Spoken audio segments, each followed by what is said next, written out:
우리들 흔히 뭐라고 얘기하죠? 자라보고 놀란 가슴, 소뚜껑 보고 놀란다, 이제 이런 이야기를 합니다. 소뚜껑을 보고 놀랄 정도가 되면 아하, 트라우마에 사로잡혔구나, 이제 이거를 알 수 있는 겁니다. 그래서 몸과 마음이 많이 위축됐구나, 이렇게 이제 짐작할 수 있는 겁니다. 사람이 이렇게 마음이 위축되면 기가 꺾여가지고 두려움이 생깁니다. 예전에 자라를 보고 깜짝 놀랐던 거기에 그냥 기가 확 꺾여서 이제 소뚜껑만 봐도 두려움이 확 이렇게 몰려오게 되는 겁니다. 그리고 사람이 이렇게 위축이 되면 뭐 할 의욕이 없어지는 겁니다. 그래서 쉽게 포기하게 되고 말지요. 그렇게 위축된 마음이 있는 사람들은 꿈과 소망을 이야기하기보다 이제 낙심과 절망에 사로잡혀서 무슨 일을 시도하는 일에 이제 주저함이 생긴다라고 하는 겁니다. 그래서 이렇게 트라우마에 사로잡히거나 이렇게 위축이 되면 이제 사는 게 행복하지 않은 겁니다. 70년 동안 이 바벨론의 포로 생활을 하면서 이제 이스라엘 백성들은 노예로 이제 살게 된 겁니다. 그러니까 노예로 이렇게 살게 되는 그 연수가 70년이 되다 보니까 종살이에 대한 트라우마가 이제 확 사로잡히게 된 겁니다. 그래서 이제 가난에 임박이게 되는 거예요. 가난에 임박인다라고 하는 것은 살면서 이제 우리가 왜 가난에 빠질 데가 없겠어요? 그런데 인박이다라고 하는 것은 가난 때문에 이 몸에 이렇게 찌든 내가 나는 겁니다. 그리고 궁상에 사로잡히게 되는 겁니다. 가난해도 추하지 않은 게 있는데, 그런데 이제 이렇게 70년 동안 가난에 이렇게 찌들어 살게 되면, 인박이게 되면 이제 자기도 모르게 궁상을 떨게 되는 겁니다. 그리고 뭐예요? 노예 근성에 사로잡히는데, 노예 근성이라고 하는 것은 시키는 일만 하는 겁니다. 자기가 주인의식을 가진 사람은 시키지 않아도 일을 하는데, 노예 근성에 빠진 사람들은 시키는 일만 하는 겁니다. 우리 이제 박 목사님이 좋은 점이 하나가 있습니다. 대부분의 부목사들은 시키는 일만 합니다. 왜? 그냥 담임 목사님의 아래에서 그냥 그 부목사라고 하는 것이 이게 그냥 인이 박여서 그냥 이렇게 시키는 일만 하게 되지 자기가 솔선해서 일을 찾아서 하지 않습니다. 그런데 우리 박 목사님은 거의 자기가 담임 목사입니다. 찾아서 그냥 하는 겁니다. 시키지 않았는데도 자기가 그냥 찾아서 하는 거예요. 그것은 노예 근성이 있지 않고 자유인의 본성이, 자유인의 근성이 이렇게 있기 때문에 그렇습니다. 근데 이스라엘 백성들 70년 동안 노예로 살다 보니까 시키는 대로만 일을 할 뿐이지 자기 스스로 일을 찾아서 하지 못한다라고 하는 거죠. 그리고 뭐예요? 맨날 빼앗기고 맨날 굴종하고 이게 이제 이렇게 몸에 있게 되어지니까 자기도 모르게 이제 이렇게 위축된 삶을 이렇게 살게 되는 거예요. 그래서 해방에 대한 기대와 설렘도 없고 해방의 필요성도 느끼지 못하고 그냥 하루하루 목숨만 부지하면 된다라고 하는 생각을 가지고 자유인의 삶을 포기하는 그러한 삶을 지금 살아가고 있었다라고 하는 겁니다. 이게 트라우마에 사로잡힌 이스라엘 백성들이다라고 하는 거예요. 그러면 우리는 어떨 것인가? 지난 3년 동안 코로나로 인해서 많은 것들이 지금 무너졌습니다. 이스라엘 백성들에게 있어서 70년의 종살이가 그렇게 짧지 않은 시간이었듯이 우리에게 있어서 지난 3년의 이 코로나의 기간은 굉장히 길게만 느껴졌던 그러한 시간이었습니다. 그래서 우리도 지금 자기도 모르게 코로나의 트라우마에 지금 사로잡혀 있는 겁니다. 그래서 이렇게 위축이 되고 있는 겁니다. 새해가 됐는데도 새해가 막 설레이고 소망이 막 불현듯 일어나고 좀 이래야 되는데 우리는 지금 새해인지 흔해인지 이걸 둘째 주인지 지금 11월 말인지 이걸 분간하지도 못할 정도로 이미 마음이 가라앉아 있는 겁니다. 그리고 코로나의 기세에 짓눌려 있고 경제적인 어려움으로 휘청거리고 있는 겁니다. 그래서 우리도 지금 이스라엘 얘기할 거 없습니다. 우리도 지금 코로나의 트라우마에 이렇게 지금 사로잡혀 있는 겁니다. 그러면 하나님은 우리가 이렇게 사는 것을 좋아하실까? 아니다라고 하는 거예요. 하나님은 우리가 이렇게 무기력하게 널브러져 있는 것을 원치 않으신다. 어떻게 해서든지 이렇게 세워주시려고 그러고 다시금 힘을 막 북돋아 주시려고 그러고 우리를 걷게 하시려고 우리의 손을 지금도 붙잡아주고 계시는 하나님이신 줄로 믿습니다. 그래서 우리에게 새해를 주신 거 아니겠습니까? 그래서 저는 오늘 이 성경 말씀을 보면서 어떻게 하면 이스라엘 백성들을 하나님이 그 바벨론의 트라우마에서 어떻게 해서든지 건져주시려고 하셨던 하나님, 지금 이 시간에 우리에게도 코로나의 트라우마에 사로잡혀 있는 우리를 일으켜 세워주시려고 오늘 바로 이 말씀을 우리에게 주시는 줄로 믿습니다. 그러면 하나님은 우리에게 뭐라고 말씀하시는가? 오늘 성경 말씀에 내가 너를 빛과 횃불같이 나타내리라 이렇게 말씀하고 있는 겁니다. 내가 너를 빛과 햇빛같이 횃불같이 나타내리라. 이스라엘 백성들은 어떤 사람들이었었어요? 제사장 민족으로, 선민으로, 언약 백성으로 이스라엘 백성들은 어디를 가든지 당당한 삶을 살았던 그런 민족이었습니다. 네? 그리고 또 이스라엘 백성들은 뭐예요?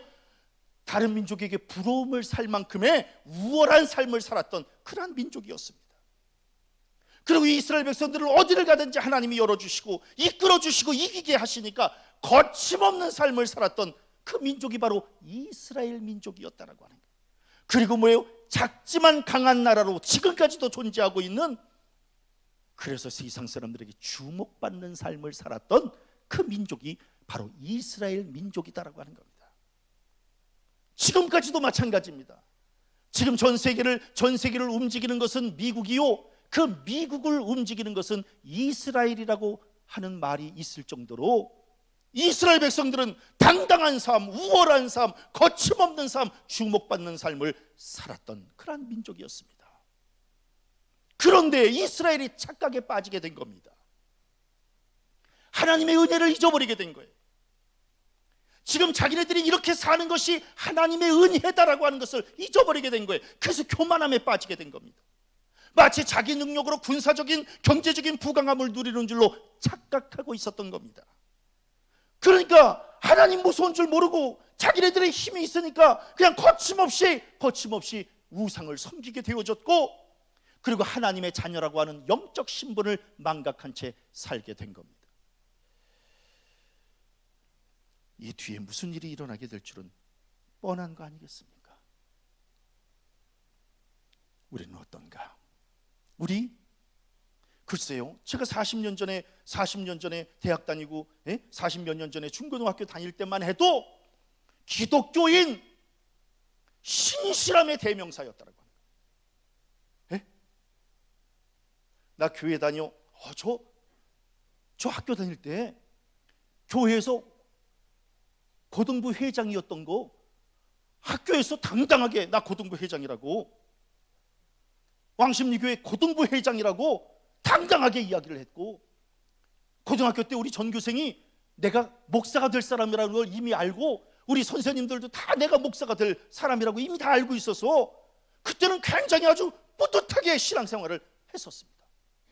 그때의 그 학교의 일진들, 그때라고 왜 일진이 없었겠어요? 일진이 약한 애들 이렇게 건드릴 때에 참 나도 그때 어떻게 그런 용기가 있었는지 몰라요. 그 일진의 손을 이렇게 딱 잡아요. 그러면서 이러지 말어. 그러면 그 애들은 내가 목사가 될 애니까, 목사가 되려니까 아무 소리도 못하고 그냥 자리에 가서 앉았다라고 하는 거예요. 그 정도로 기독교인 신실한 사람들, 이렇게 자부심을 갖고 살지 않았겠어요? 우리 성도들도 마찬가지 아니겠어요? 성도, 거룩한 무리들, 하나님을 믿고 예수의 삶을 따르는 거룩한 무리들이라고 하는 자부심이 있지 않았습니까? 우리 그렇게 살았던 사람이에요. 주일에 온 가족이 다 그냥 애기들 손잡고 교회에 가는 것을, 그리고 그냥 그 교회가 언덕이라도 있게 되면은 그 언덕을 그냥 아이들이 막 먼저 가면서 아빠 빨리 와 그러면 알았어 너. 아내들은 또 뭐해, 나 잡아봐라 이러면은 그거 막 이렇게 그러던 그것을 우리는 행복하게 여겼던 그러한 성도들의 삶이었습니다. 그리고 뭐예요? 세상에 다른 곳이 아무리 재밌어도 교회보다 더 재밌는 곳이 없어서 우리는 교회 중심의 삶을 살았던 그러한 민족이었다라고 하는 겁니다. 그래서 오죽하면 한국 기독교인들이 인구의 4분의 1이라고 하는 얘기가 나올 정도로, 그래서 1200만의 이 성도를 자랑했던, 우리 얼마 전까지만 해도 우리 그렇게 자존감이 높았던 교인들이었습니다. 그런데 우리의 신앙이 점점 변질되게 된 겁니다. 언제부턴가 우리가 하나님보다 세상을 더 사랑하게 된 겁니다. 말씀보다 물질을 앞세우게 되는 겁니다. 기독교인이라고 하는 자부심보다 세상에서의 출세를 더 원했던 겁니다.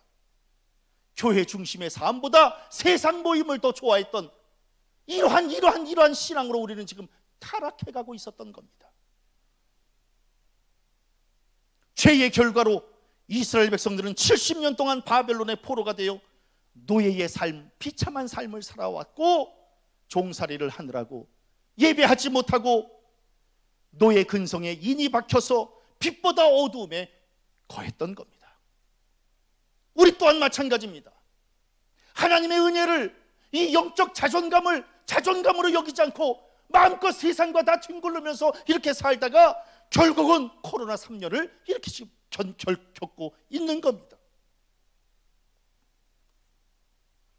죽지 않으려고 어떻게 해서든지 살아남으려고 지금 전전긍긍하며 예배까지 빠져가면서 우리 지금 이렇게 비참한 삶을 살아가고 있는 겁니다. 예배를 못 드리니 영적인 뿌리가 흔들리기 시작하게 된 겁니다. 70년의 바벨론의 종살이와 3년 코로나의 종살이로 산 지금 우리들, 지금 서로 상황이 비슷한 상황입니다. 그런데 이러한 때에 놀랍게도 하나님께서 우리에게 나는 시온의 의가 빛같이 예루살렘의 구원이 횃불같이 나타나도록 시온을 위하여 잠잠하지 아니하며 예루살렘을 위하여 쉬지 아니하실 것인즉 이라고 말씀하고 있는 겁니다. 예? 즉 바벨론에 놓여져 있는 이 이스라엘 백성들을 내가 너희들을 건져서 해방의 빛 가운데로 이끌 것이고 죄와 불의에서 건져서 의와 구원으로 이끌 것이라고 하는 이러한 하나님께서 지금 친히 약속해 주신 말씀입니다. 네가 지금은 바벨론의 포로에 놓여 있지만 내가 너를 건져줄 것이다 라고 하는 겁니다. 그래서 너를 빛같이 횃불같이 일어서도록 만들어 줄 것이다 라고 하는 거예요. 저는 이 약속의 말씀이 우리를 향한, 오늘날 우리를 향한 말씀인 줄로 믿습니다. 내가 잠잠하지 아니하며 쉬지 않고 너희들의 구원을 위해서 일하게 될 것이고, 그래서 너희들의 정의와 공의가 뿌리를 내리게 될 것이고, 코로나의 어둠에서 건짐을 받고 빛같이 횃불같이 만천하에 드러나게 될 것이다 라고 하는 이 약속의 말씀이 우리에게 주시는 말씀인 줄로 믿습니다. 우리 지난 3년 동안 코로나의 어둠 속에서 갇혀 있었지만, 그래서 우리 영영 이렇게 그냥 어둠 속에 갇혀서 살아야 되나 보다라고 생각했던 우리들, 절망 가운데 빠져 있던 우리들에게 하나님께서 말씀하시기를 너희를 빛같이 횃불같이 드러내리라, 이 약속의 말씀을 가슴에 품고 다시 시작하는 우리 성도들 되어지시기를 바랍니다. 그리고 오늘 성경 말씀의 2절에 보니까 새 이름으로 불리리라. 새 이름으로. 사람이 이름값만 할 수 있어도 감사 아니겠어요? 부모님이 우리 낳으셨을 때에는 이름대로 살라고 좋은 뜻의 이름을 붙여주시지 않았습니까? 그런데 과연 우리 지금 이름값을 하면서 살고 있나요? 예? 자기 이름값을 한번 좀 생각해 보세요. 최, 높을 최, 규, 별규, 환, 빛날 환. 그래서 높은 곳에서 별이 빛나는, 예수님이 태어나실 때 높은 곳에서 별이 빛났습니다. 더 이상 얘기 안 해. 그런데 우리 부모님이 저를 낳으시고 저에게 이름을 붙여주실 때 높은 곳에서 별이 빛나는 삶을 살라고 최규환으로 이름을 지어주신 거 아니겠습니까? 이스라엘도 마찬가지예요. 야곱이 야복강가에서 허벅지 관절이 끊어지도록 주의 천사와 싸우지 않습니까? 그래서 주의 천사가 너의 이름이 뭐냐고 묻지 않습니까? 그럴 때 이 야곱이 내 이름은 야곱이라고 이야기를 하는 겁니다. 그럴 때 이 주의 천사가 이야기하기를 그가 이르되 내 이름을 다시는 야곱이라 부를 것이 아니라 이스라엘이라 부를 것이니 이는 내가 하나님과 및 사람들과 겨루어 이겼음이니라. 너 이제 이 야곱이라고 부르지 말고 이스라엘이라고 불러라. 새로운 이름으로 허락받았는데, 놀랍게도 새로운 이름 이스라엘을 허락받았는데 그 이름이 나라의 이름이 될 줄은 누가 알았겠습니까? 지금으로 말하면 규환민국. 놀랍지 않나요? 예? 규환민국으로 앞으로 이 나라는 규환민국이 될 것이다라고 하는 겁니다. 그런데 이 야곱의 이름이 이스라엘로 바뀌었는데 그때의 그 이름은 뭐예요? 하나님과 씨름해서 이긴. 놀랍지 않나요? 적극적으로 매달리면서 당신이 내게 축복하지 아니하시면 가게 하지 아니하겠나이다라고 하는 그러한 아주 적극적인 믿음, 어디를 가든지 이기는 삶을 살았던 그러한 그 야곱 이스라엘이 지금 이렇게 종살이가 되고 말았다라고 하는 겁니다. 예? 수치스러운 나라가 되고 마른 겁니다. 죄 가운데서 땅의 사람으로 종살이하는 신세로 전락하고 만 겁니다. 이때에 하나님께서 이스라엘 민족에게 내가 너에게 새로운 이름을 허락해 줄 것인데 이제 그 이름은 해방으로 이끌고 자유인이 되어 빛 가운데서 우뚝 서게 하고 그래서 새로운 사람으로 너희들이 살게 될 것이다 라고 하는, 너희들이 이제 새로운 사람으로 새로운 이름이 붙여져서 너희들이 살게 될 것이다. 그래서 뭐예요? 이방 나라들이 내 공의를, 뭇 왕이 다 내 영광을 볼 것이요 너는 여호와의 입으로 정하실 새 이름으로 일컬음이 될 것이며 라고 하는 놀라운 축복의 약속을 해주고 계신다라고 하는 겁니다. 이 말씀을 다시 우리에게 적용을 해보면 우리는 어때요? 하나님 앞에 그리스도인, 성도, 하나님의 자녀, 이렇게 거룩한 이름을 우리가 허락받고 지금 여태까지 살았는데 그럼에도 불구하고 오늘날 변질된 크리스찬, 타락한 기독교인, 세상과 타협하는 성도, 이런 이름으로 우리 전락되고 있는 거 아닌가? 예? 그래서 너무너무 안타깝지 않은가? 이때에 하나님께서 우리에게 말씀하시는 것이 내가 너희들에게 이제 새 이름을 줄 것이니 즉 다시 살아봐라. 더 이상 세상 사람들에게 멸시받는 삶이 아니라 영광과 박수를 받는 삶을 좀 살아라. 이전에 너희들은 하나님에게 짐이 되고 걸림이 되었다면 이제는 하나님께 영광을 돌리는 삶을 살아라. 사람들에게 좀 덕을 끼치는 삶을 살아라. 그래서 내가 너희들에게 새 이름으로 불리우도록 해줄 것이다. 2023년 2022년까지의 그 더러운 이름들, 변질된 크리스찬, 타락한 기독교인, 세상과 타협하는 성도가 아니라 이제는 새해에는 새로운 이름으로 덧입힘을 받고 새로운 이름의 새로운 삶을 살아가는 복된 성도들 되어주시기를 간절히 축원합니다. 그렇게 살아야 되지 않겠는가라고 하는 거예요. 그리고 또 오늘 성경 말씀에 보면은 3절에 보니까 하나님의 손에 왕관이 되리라 라고 말씀하고 있습니다. 이스라엘처럼 하나님의 사랑을 많이 받은 민족이 어디 있습니까? 나는 너를 잊지 아니할 것이요 내가 너를 내 손바닥에 새겼고. 이게 지금 이스라엘 백성들을 향해서 하나님이 하신 말씀입니다. 내가 너를 잊지 아니할 것이라. 내가 너를 내 손바닥에 새겼다라고. 그리고 뭐예요? 눈동자같이 지키시고 주의 날개 그늘 아래 감추사. 하나님이 우리를 눈동자와 같이 지켜주시고 주의 날개 그늘 아래 우리를 감춰주시며 우리를 보호해 주신다는 거 아니겠습니까? 이스라엘 백성들이 지금 이렇게 큰 축복을 받고 살았습니다. 그런데 이스라엘 백성들 깨닫지 못하는 거예요. 사랑을 깨닫지 못하는 겁니다. 하나님의 은혜를 우습게 여기는 거예요. 그러면서 우상을 숭배하게 되는 겁니다. 아니나 달라요. 하나님께서 마음이 확 상하신 겁니다. 너희가 나를 버리고 다른 신들을 섬기니 그러므로 내가 다시는 너희를 구원하지 아니하리라.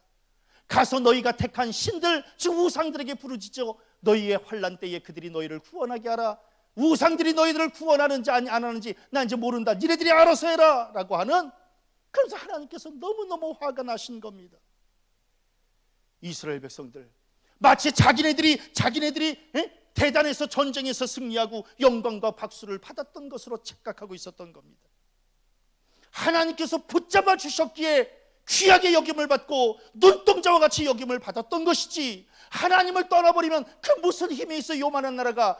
글쎄요, 제가 뭐 확인은 못 해봤지만 이스라엘은 우리나라의 한 4분의 1밖에 더 될까? 그렇게 작은 나라인데, 그렇게 작은 나라인데도 불구하고 떵떵거리면서 살 수 있었던 것은 하나님이 지켜주셔서 그런 거 아니겠어요? 근데 그거를 깨닫지 못하고, 우리나라는 뭐예요? 우리나라가 뭐 내세울 게 뭐가 있어요? 지정학적으로 그 반도의 끝부분에 살짝 묻어있는 우리나라. 그럼에도 불구하고 우리나라가 지금 전 세계에서 나름대로 인정을 받고 각광을 받는 것은 하나님이 우리를 지켜 보호해 주셨기 때문이 아니겠는가? 그런데 우리는 그걸 깨닫지 못하고 교만하고 맨날 싸워. 이제 지긋지긋해요. 눈만 뜨면 싸워. 이러다가 어려움 당합니다. 이러다 어려움 당해요. 지금 서로 마음을 하나로 뭉치고 감사로 이 나라를 함께 한마음 되어서 이끌어 나가야 될 이 정치권이 눈만 뜨면 싸우는 겁니다. 이것은 결국 하나님으로부터 받은 은혜를 잊어버리는 거예요. 교만한 겁니다. 내 힘으로 할 수 있다고 생각하는 거예요. 아버지가 내 옆에 계셔 주시니 그 힘센 친구가 나한테 꼼짝 못하고 있는 거지. 아버지 떠나가시면 내가 그 힘센 친구를 이길 수 있을 거라고 생각해요? 다윗이 골리앗을 이겼던 것은 만군의 여호와의 이름을 앞장세워 나갈 때 이길 수 있었던 것이지, 다윗이 어떻게 골리앗을 이길 수 있어요? 이스라엘이 어떻게 바벨론을 이길 수 있어요? 이길 수 없습니다. 그러면 하나님의 은혜에 감사해야 되는데, 이스라엘 백성들은 그걸 깨닫지 못하고 껍죽거리다가 어려움을 당하게 된 거 만금. 그런데 오늘 성경 말씀에 하나님이 내쳐도 할 말 없는데, 그런데 우리에게, 이스라엘 백성들에게 너는 또 여호와의 손에 아름다운 관, 내 하나님의 손에 왕관이 될 것이다. 참 정말 놀라운 은혜가 아닐 수 없습니다. 하나님이 내쳐도 할 말 없는데 어쩌면 하나님은 다시금 또 그 이스라엘 백성들을 붙잡아 주셔서 아름다운 관으로, 하나님 손에 왕관으로 삼아 주시겠다고 약속해 주신 겁니다. 하나님의 손에 붙잡힌 바 된다라고 하는 것은 하나님이 보호해 주실 것이고 하나님이 써 주실 것이고 하나님이 책임져 주실 것이라고 하는 뜻이 담겨 있지 않습니까? 지금은 이 이스라엘이 바벨론의 포로가 되어 수치와 모욕을 당하지만 하나님께서 붙잡아 주시면 아름다운 관이 되고 귀한 왕관의 삶을 살게 될 것이다 라고 하는 이 믿음을 가지라는 겁니다. 스스로 빛을 내려고 하지 말아라. 스스로 왕관 되려고 하지 말어. 하나님께 붙잡힌 바 되는 것을 먼저 깨달아라. 하나님이 붙잡아 주시면 너희들을 빛 가운데로 세워주시고 왕관의 삶을 살게 해줄 것이다. 지금 우리도 마찬가지입니다. 코로나 때문에 이렇게 어려움을 겪지만 포기하지 말고 낙심하지 말고 하나님께서 우리를 붙들어 주실 것이고 빛나게 해주실 것이고 생명의 면류관으로 씌워주실 것이다. 그래서 하나님께서 우리에게 우리를 붙들어 써주실 것이고 인정받는 삶으로 하나님께 영광 올려드리는 삶으로 다시금 역전되게 만들어 주실 것이다. 그래서 하나님이 지금 우리에게 하시는 말씀이 하나님의 손에 너희들은 왕관이 되리라. 마지막으로 4절에 보니까 뭐라고 말씀하고 있어요? 여호와께서 너를 기뻐하실 것이다. 사실 이스라엘 백성들은 하나님 앞에 기쁨을 주는 그러한 민족이 아니었습니다. 하나님을 슬프게 했습니다. 하나님을 실망시켰습니다. 그래서 하나님이 이 이스라엘 백성들을 잡을 수도 없고 버릴 수도 없는 이스라엘 민족은 뜨거운 감자였다라고 하는 거예요. 골칫덩어리 같은 존재였습니다. 생각해 보세요. 축복을 받으면 감사하고 찬양해야 되는 게 당연하잖아요. 그런데 이스라엘 백성들은 축복을 받으면 교만에 빠지는 겁니다. 그리고 하나님이 책망하시면 회개해야 되는 게 당연하잖아요. 그런데 회개하지 않고 삐쳐서 튕겨나가는 겁니다. 축복할 수도 없고 책망할 수도 없고, 이걸 어떻게 했으면 좋겠어요? 우리 흔히 뭐라고 얘기해요? 무식하면 겸손하기라도 하라, 이렇게 이야기합니다. 제대로 깨달아 알지 못하면 그냥 겸손하기만 해도 그냥 중간은 가게 되는 겁니다. 그냥 겸손하기만 하면 되는 거예요. 그냥 말하지 말고 그냥 겸손. 그런데 겸손하지 않은 겁니다. 축복해주면 교만에 빠지고, 책망하면 삐져서 튕겨나가고, 겸손하지 않은 겁니다.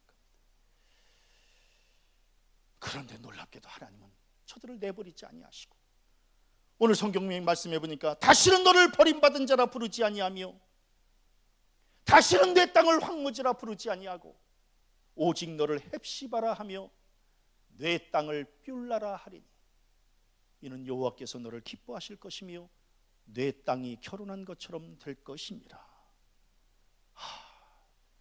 하나님은 속도 없으신 하나님. 내가 하나님이었다면 그냥 잘라버리고, 야 가서 네가 마음대로 살든지 말든지 알았어, 아주 너렴 아주 지긋지긋하다, 이렇게 해도 할 말이 없는데 하나님은 세상에 우리를 너를 버림받은 자라고 하지 않고 다시는 네 땅을 황무지라고 부르지 아니하며 오직 너를 헵시바라 하며 내 땅을 뷸라라 하리니 이는 여호와께서 너를 기뻐하실 것이며 내 땅이 결혼한 것처럼 될 것입니다. 참 놀라운 말씀. 아니, 늘 속만 썩여 들어가지고 하나님이 우리를 버리셨을 것이야 이렇게 생각했는데,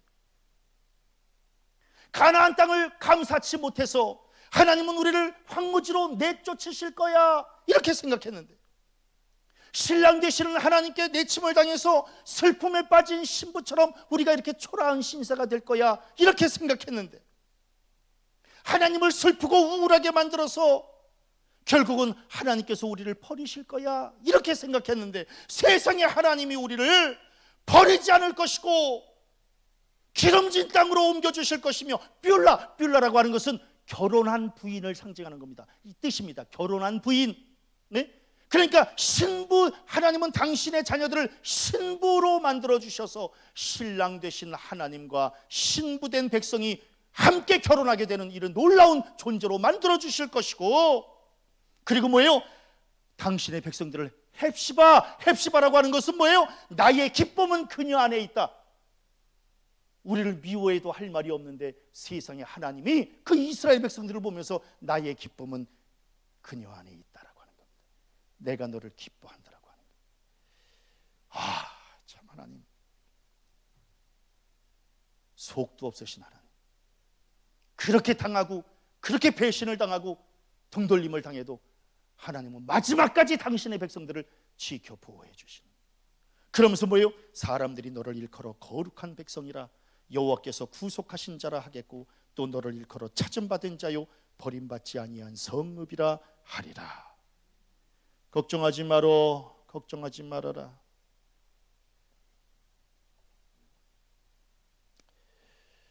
그동안 세상 사람들은 이스라엘 백성들이 우상과 결혼해서 하나님과 내침을 당했고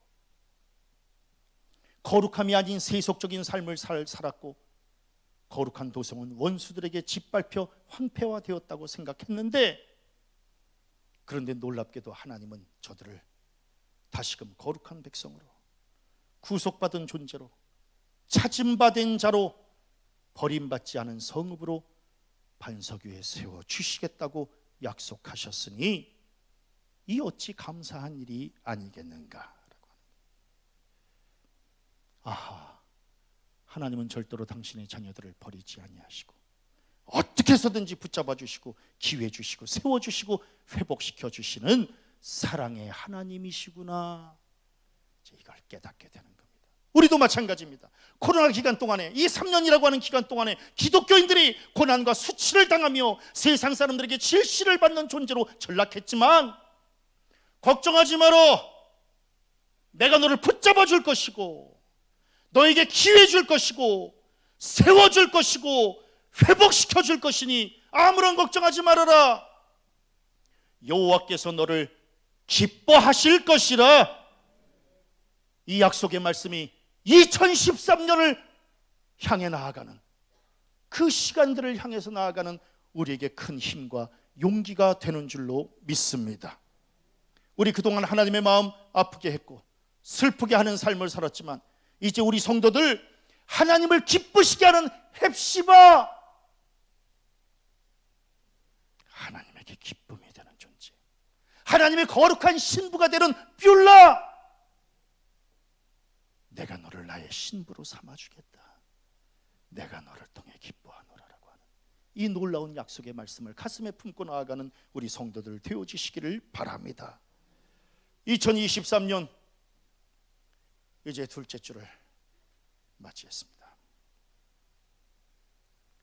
결코 녹록지 않은 걸음을 걷게 될 것이지만 하나님께서 우리의 삶을 빛과 같이 햇불과 같이 만천하에 드러나게 해주실 것이고 내가 너희들에게 거룩한 새 이름을 부여해 줄 것이라고 하는 이 약속이 성취될 것이고 우리 성도들 하나님의 손에 붙잡힌 바 되어져서 존귀한 왕관처럼 쓰임받는 존재 될 것이고 내가 너를 기뻐하노라, 내가 너 때문에 기뻐하노라 라고 하나님께 인정받는 그런 복된 한 해, 복된 2023년 되어지시기를 주님의 이름으로 간절히 축원합니다.